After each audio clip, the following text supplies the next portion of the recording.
In diesem Video wird es um die Vorbereitung der Druckplatte gehen. Dazu könnt ihr entweder eine Dauerdruckplatte einbauen, die jetzt hier eloxiert ist und anschließend mit in Chloroform gelöstem PI abgewischt, eingetaucht, imprägniert wurde, wie auch immer, benutzen. Die ist jetzt hier PEI beschichtet und seine sogenannte Dauerdruckplatte, da haftet jetzt ABS, PLA, PETG, so ziemlich alles drauf. Nylon wird schwer damit, aber die restlichen Standardmaterialien, die man so druckt, gehen. Vorteil an dieser Platte ist, ihr braucht nie wieder dran. Ne? Also ihr müsst da nichts machen, ihr müsst kein Blu-Tape draufkleben, kein hier Holzleim drauf oder ABS-Juice, irgendwas draufschmieren, putzen, nix. Ihr könnt direkt auf diese Oberfläche drucken. Der Druck haftet, muss beheizt sein und sobald die Platte abgekühlt ist, poppt der Druck direkt so ab. Ganz gute Erfindung. Allerdings meine Erfahrung ist, dass die Haftung bei kleinen Druckobjekten, bei der PEI-Platte eher so, naja, grenzwertig ist, sage ich mal.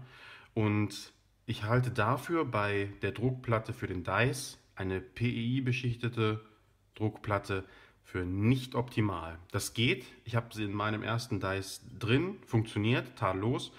Allerdings bin ich eindeutig der Meinung, dass eine andere Druckoberfläche besser ist für den Dice. Nicht für große Drucke, aber für so kleine. Die PEI-Platte bringt ihre Stärke raus in einer größeren Fläche von Druckobjekten. Da ist das dann definitiv super. Dazu gibt es als Alternative eine ganz normale Aluplatte. Es ist im Prinzip genau die gleiche, nur dass diese hier eloxiert und PEI beschichtet worden ist. Die Platte sieht vorher beidseitig foliert so aus. Ja, sehr schön spiegelnd. Und wir werden in diesem Video diese Platte vorbereiten, weil wir an der ja quasi gar nichts machen müssen. Und das gehen wir dann an dieser Handplatte einmal durch. Ihr braucht dazu eure Heizung. Das ist eine sogenannte Kapton-Folienheizung. Kapton, weil das Trägermaterial hier, das was hier so orange ist, aus Kapton besteht. Da drin ist eine Leiterbahn, eine sogenannte Folienheizung. Hier unter diesem Aufkleber befindet sich der Thermistor. Das ist jetzt hier ein 100K Thermistor. Das bedeutet 100 Kiloohm Widerstand bei 20 Grad und dann die entsprechende Kurve.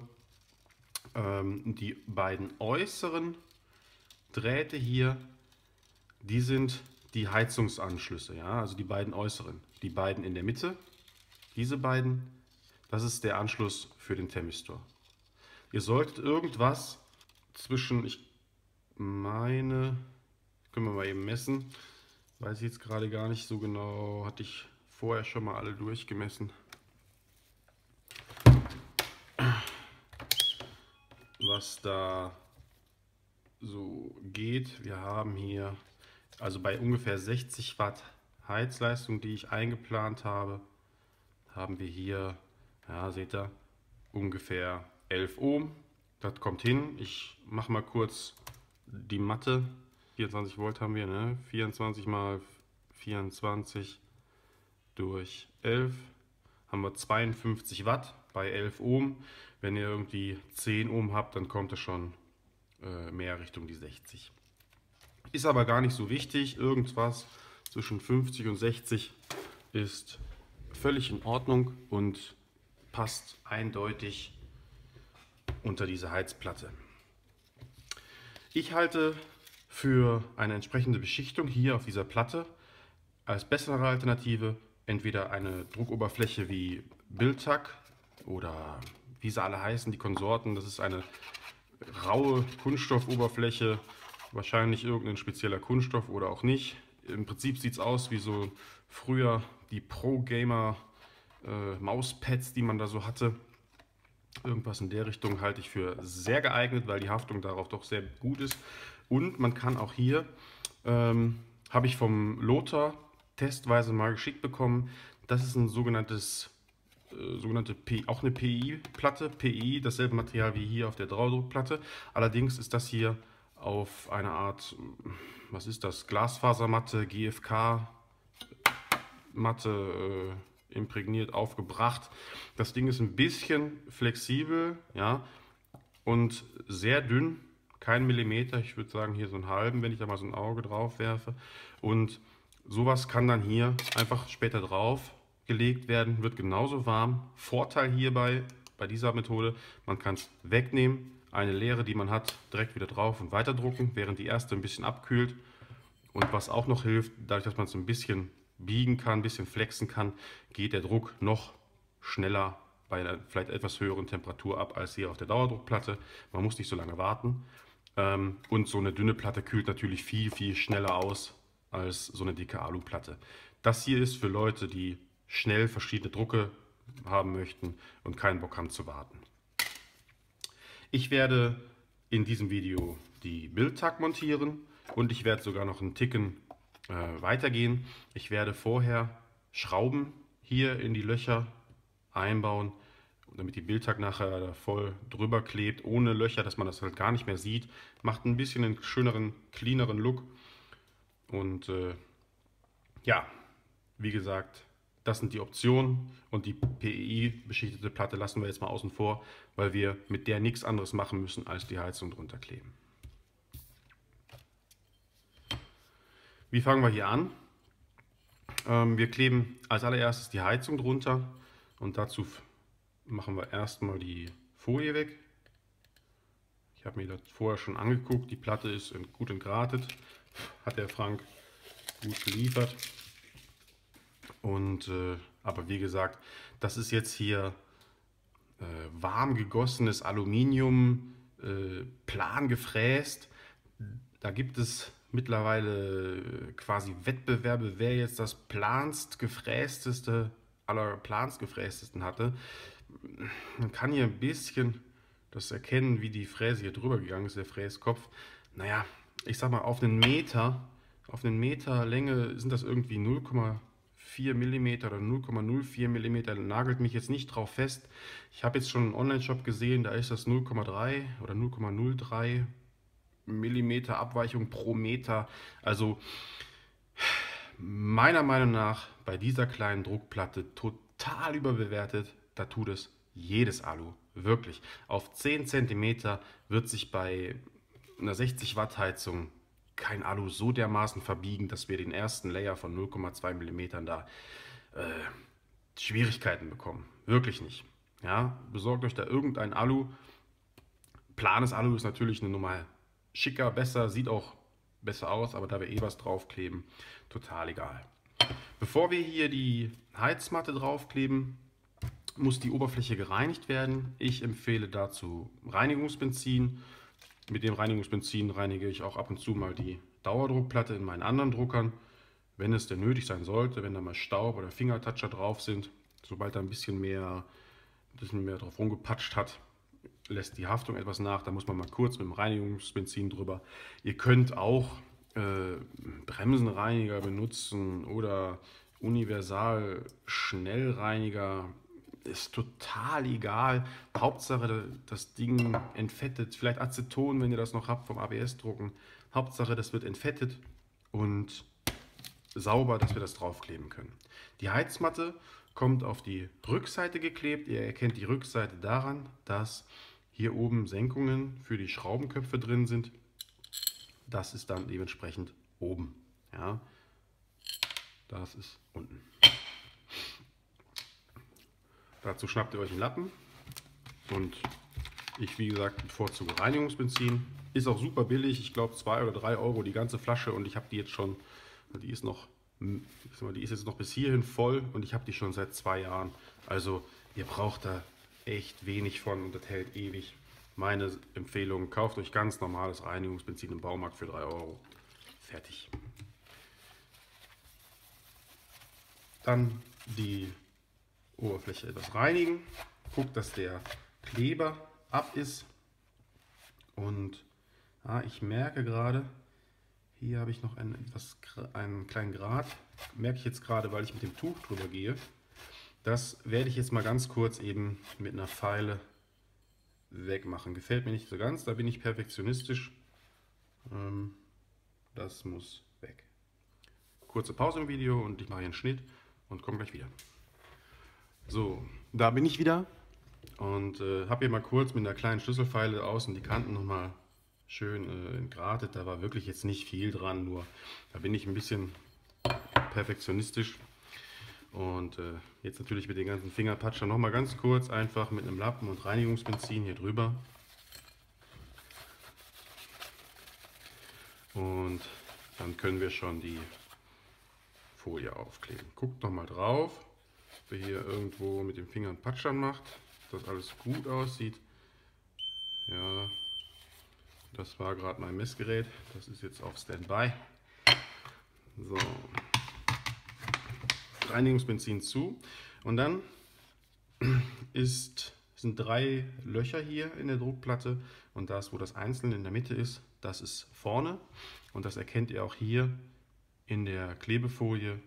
Da ist vorne eine Aussparung und die sollte dann so genau drauf passen. Ja, guckt, dass ihr so ein bisschen das ausrichtet. Ganz so genau ist das wirklich nicht nötig, also da braucht ihr euch jetzt nicht dran aufhalten, klebt es nach Augenmaß halbwegs gerade drauf und guckt, dass ihr hier den Abstand, diesen Kreis schön um das Loch herum ausrichtet und dann ist das schon in Ordnung. Warum ist hier so ein großer Abstand?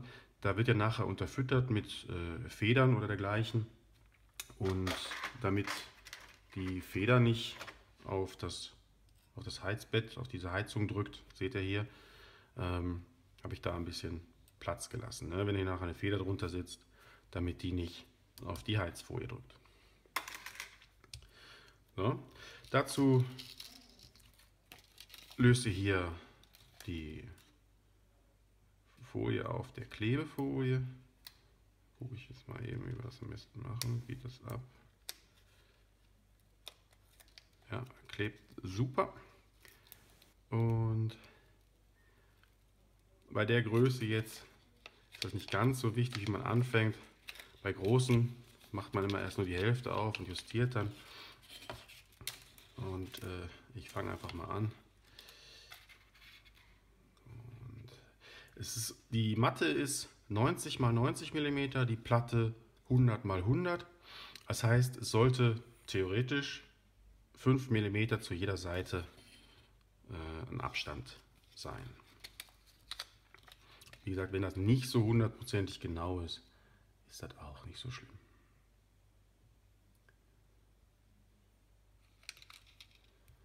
So, ich habe mich jetzt entschieden, dass das hier so reicht. Und jetzt habe ich den ersten Bereich festgeklebt.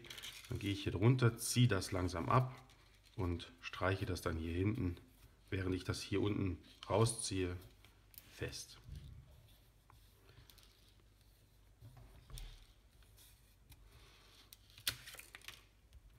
So, ihr habt gesehen, das hat jetzt direkt beim ersten Mal super geklappt. Also da braucht ihr, wie gesagt, nicht so hundertprozentig genau sein. Hauptsache, das ist mittig drauf. Ihr habt den Abstand für die Federn zu den Löchern. Na, dass hier nachher, wenn ihr die Federn drunter sitzen, das weit weg ist von der Heizung.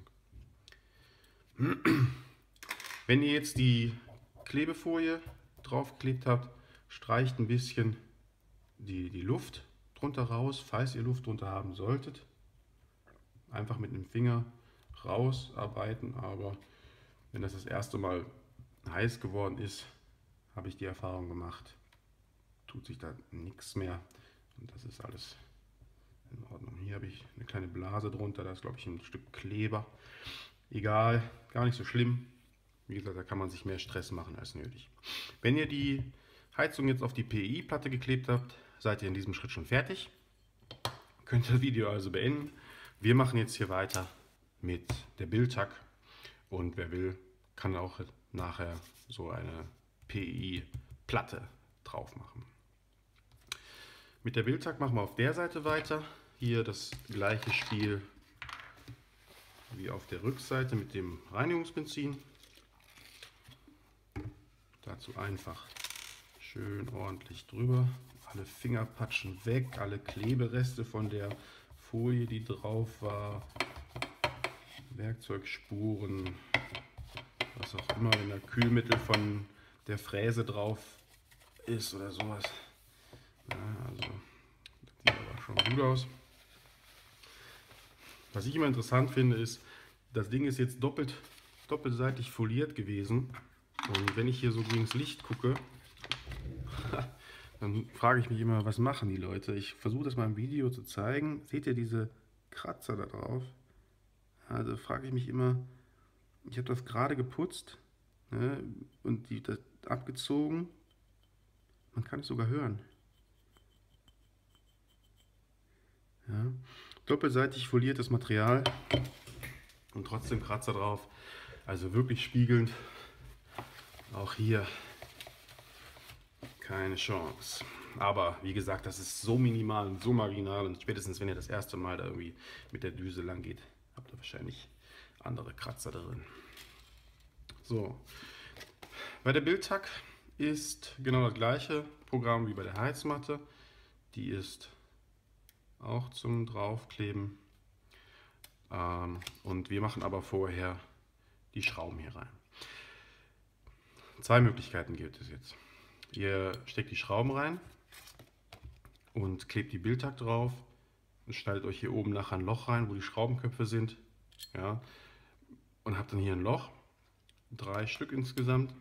Oder, so mache ich das, so möchte ich das gerne haben, ihr versteckt die Schrauben unter der Bildtack, dass die drüber geht. Und hoffentlich habt ihr dann einen cleaneren Look. Was müssen wir dazu machen? Wir müssen die Schrauben hier drin festkleben. Und dazu habe ich mir mal hier so ein Hilfestellungsding besorgt. Das ist einfach nur, damit die Platte hochkommt, damit die Schrauben hier frei drin hängen können. Und wir gucken mal eben. Ich habe hier das Gefühl, als ob hier ziemlich viel Spiel drin ist. Und wenn ich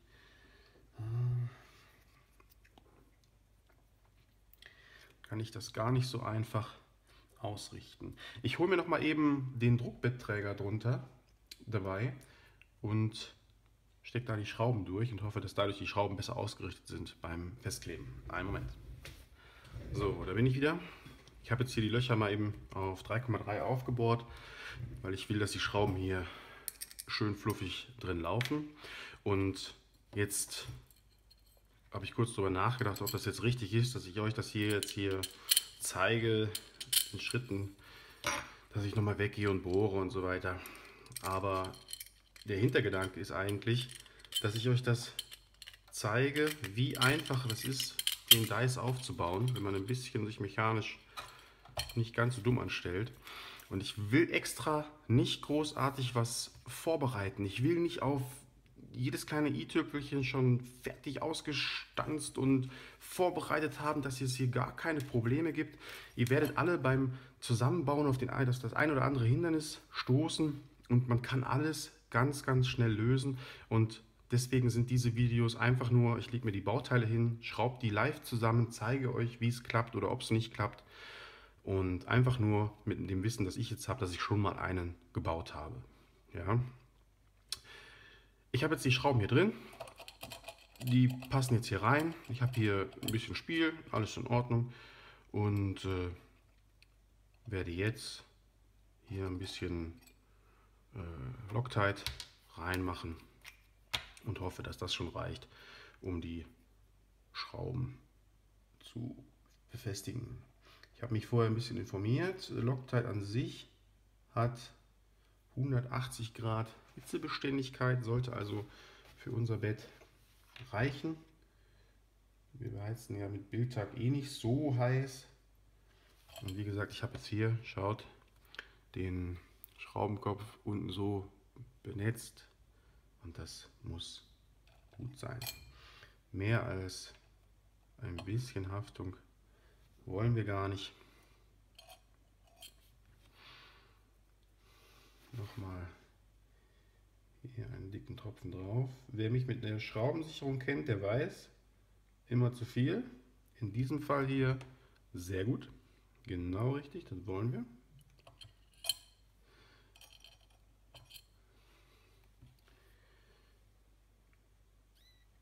Einen dicken Klecks drauf.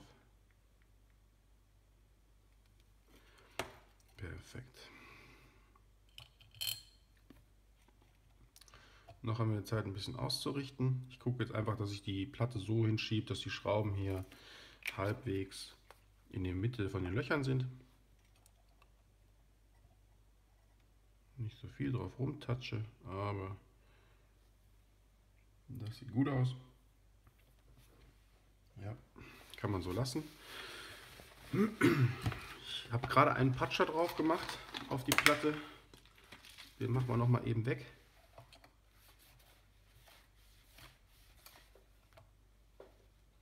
Und dann sollten wir eigentlich soweit sein. Wenn ihr irgendwie Bremsenreiniger oder Waschbenzin nehmt oder was in der Richtung, guckt, dass das vorher ein bisschen abgedampft ist, dass hier nicht mehr die Reste drauf sind. Und dann könnt ihr das draufkleben. Bei dem Bildtack einfach die Folie abziehen und dann gehen wir jetzt genauso vor wie bei der Heizung. Das ist jetzt hier ein Stück, das habe ich groß gemacht, 11 x 11 cm. Ich liege also hier nachher schön drüber an allen Seiten und werde dann warten, bis die Schrauben hier ausgehärtet sind, hart hoffentlich festkleben und dann in einem späteren Schritt im Video werde ich dann schneiden, werde ich außenrum genau die Bildtack auf Maß schneiden. Da die so stabil ist, machen wir das alles in einem und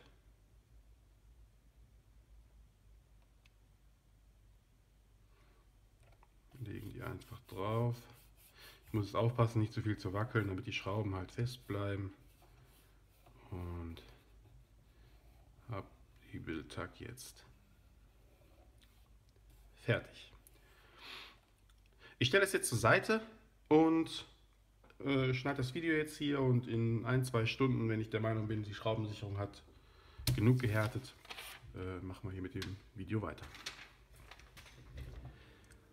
So, in der Zwischenzeit ist eine ganze Nacht vergangen und die Schrauben waren fest genug mit Loctite 243, hält also bis jetzt ganz gut.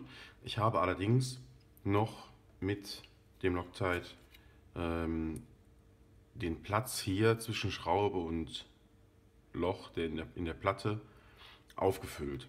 Ich habe also nochmal eben von hier oben, von der Seite jetzt Loctite hier reingegossen und jetzt habe ich wirklich rund um die Schraube das ganze Loch voll mit Schraubensicherung und die Schrauben sind jetzt wirklich fest. Also das wirklich hält besser als erwartet.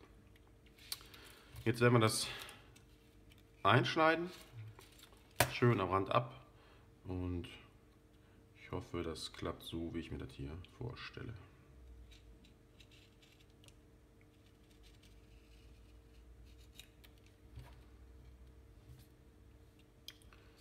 Ja, mit dem Cuttermesser klappt gut. Muss ich ganz ehrlich sagen, kann man wirklich leicht so machen.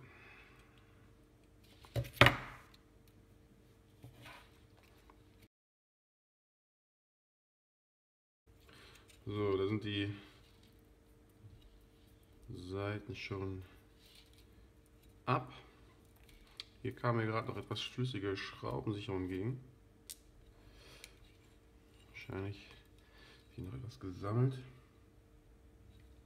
So, und jetzt die Ecke noch rund und wir sind fertig.